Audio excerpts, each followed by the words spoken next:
काल अचानकपणे राज्यपाल नियुक्ती आमदारपदीची बातमी आली।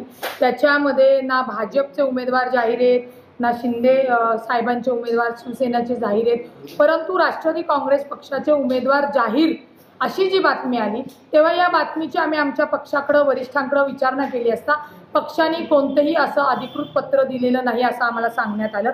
आमचं म्हणणं एवढंच आहे, माझं म्हणणं एवढंच आहे, राज्यपाल नियुक्त आमदारपदीच्या ज्या निवड आहेत ती कला, डॉक्टर, त्याच्यानंतर तज्ञ व्यक्ती व वकील, इंजिनियर, सामाजिक क्षेत्रातले ठोस काम केलेले अशा लोकांसाठी ती निवड केली जाते। मग आमच्या राष्ट्रवादी काँग्रेस पक्षामध्ये मी इच्छुक आहे, वैशाली नागवडेताई आहेत, सुरेखाताई ठाकरे आहेत, दीपक भाऊ मानकर आहेत, बाबा पाटील आहेत।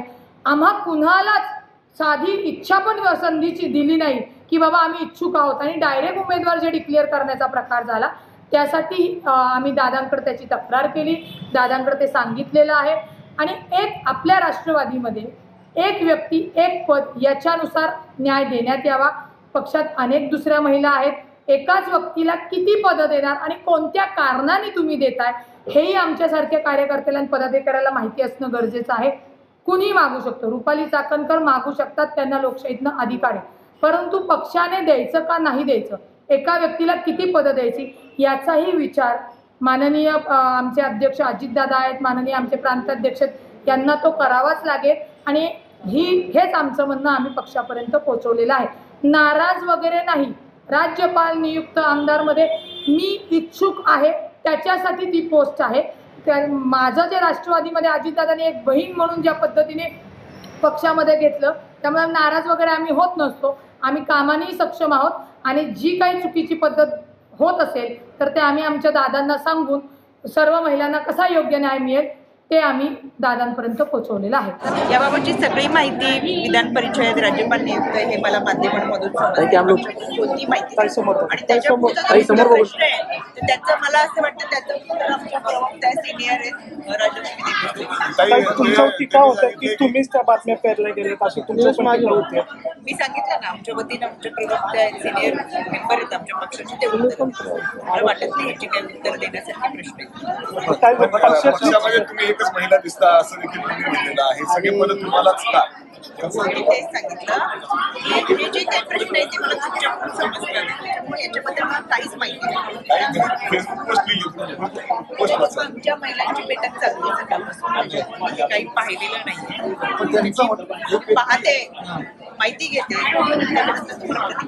आपण त्यांचं म्हणणं की एक व्यक्ती एक पद असणं गरजेचं आहे आणि त्यामुळे त्या सगळ्या गोष्टीवर त्यांनी हा सगळा पक्षाचा विषय आहे। आमच्या पक्षाचे वरिष्ठ नेते आदरणीय दादा, आदरणीय तटकरे साहेब, आदरणीय प्रफुल्लभाई पटेल हे सगळे याबाबत निर्णय घेतील आणि मला वाटतं माझ्यापेक्षा प्रश्नांची सगळी उत्तर आमचे वरिष्ठ नेते त्यांच्या माध्यमातून त्यांच्या कार्यात मागणी केली तुम्ही मिळावी म्हणून। मी 2019ला खडकवासला विधानसभा मतदारसंघामधून उमेदवारी मागितली होती। ज्या दिवशी माझी मुलाखत होती माझ्याबरोबर 7 उमेदवार पक्षाचे होते। ज्या दिवशी मुलाखत होती त्या दिवशी मला प्रदेशाध्यक्षपद मिळालं, म्हणून मला उमेदवारी नंतर घेता आली नाही।